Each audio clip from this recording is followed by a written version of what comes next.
Children haven't yet been infected by the linguistic machinery that transforms direct experience into abstraction and domination.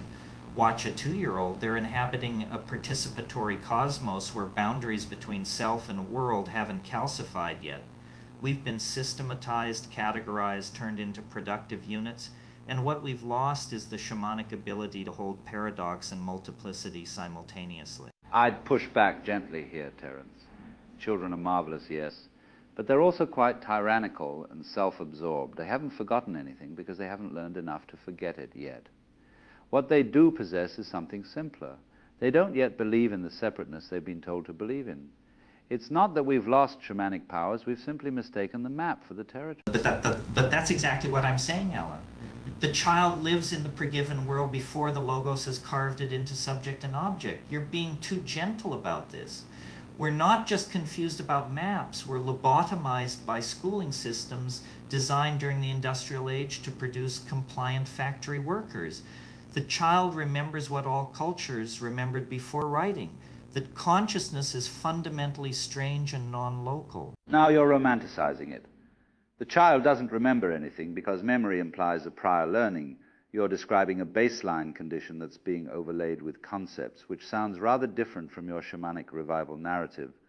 And I wonder if you're not making the classical mistake, believing that consciousness becomes strange when we examine it deeply, when actually it becomes simple when we stop the examination altogether. The simple and strange aren't mutually exclusive. They're conjugate variables like position and momentum in quantum mechanics.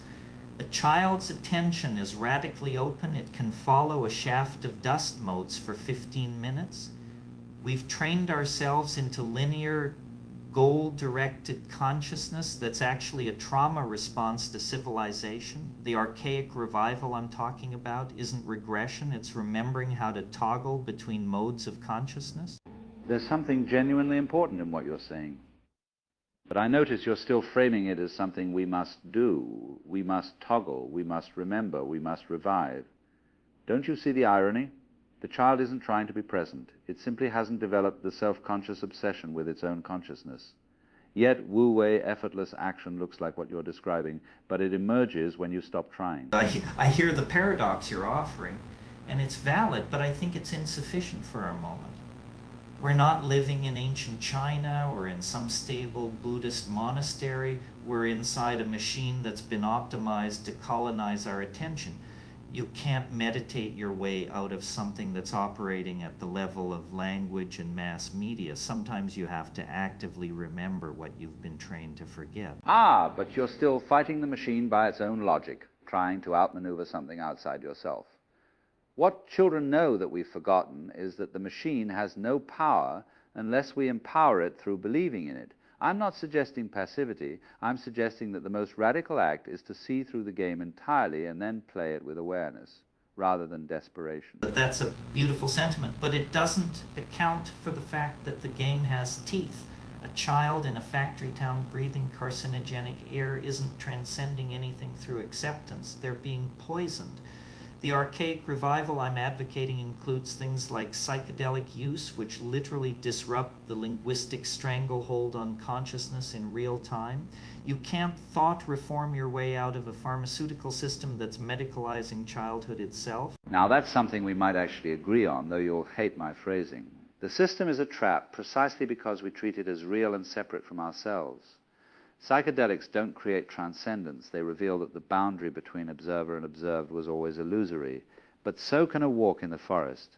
What concerns me about your position is that it grants the machine too much power by insisting we need a technology to escape it. I'm not saying the technology creates the transcendence. I'm saying it interrupts the broadcast. The machine already has us in a technology. Language is technology, written language more so.